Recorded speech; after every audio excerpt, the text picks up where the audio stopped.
জিন্দেগির বাকি দিনগুলো ইনশাআল্লাহ আমরা আল্লাহ তাআলাকে ওয়াকফ করে দিলাম।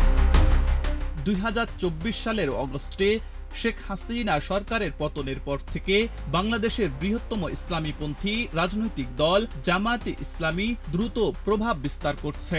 দীর্ঘদিন কঠোর দমন নিপীড়নের শিকার হলেও বর্তমানে তারা মূল ক্ষমতাধারী গোষ্ঠীর একটি শক্তিশালী অংশে পরিণত হয়েছে।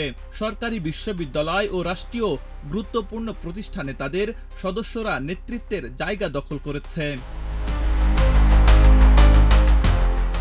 বাংলাদেশ জামায়াতে ইসলামী পুরনো মিত্র বিএনপিকে ছেড়ে শেখ হাসিনা বিরোধী আন্দোলনের নেতাদের দ্বারা গঠিত এনসিপির সঙ্গে জোট বেঁধেছে।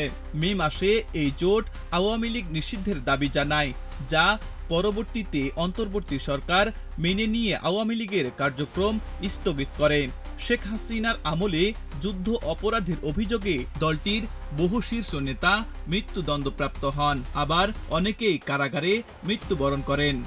2024 সালের 1 আগস্ট আনুষ্ঠানিকভাবে দলটিকে নিষিদ্ধ করে ফ্যাসিস্ট আওয়ামী লীগ সরকার। বর্তমানে জামায়াতে ইসলামী ধর্মীয়, সামাজিক ও সেবামূলক নেটওয়ার্কের মাধ্যমে প্রভাব বাড়াচ্ছে। জামায়াতে ইসলামী খেলাফতে মজলিস, ইসলামী আন্দোলন বাংলাদেশ, হেফাজতে ইসলাম সহ বৃহত্তর ইসলামী জোটের চেষ্টা করছে, যা দেশের রাজনীতিকে আরও ডান দিকে ঠেলে দিতে পারে। এককভাবে তারা বড় শক্তি না হলেও এনসিপির সঙ্গে জোটবদ্ধ হয়ে নির্বাচনী প্রভাব বিস্তারে ও পদ্ধতিগত পরিবর্তনের দাবি তুলছে।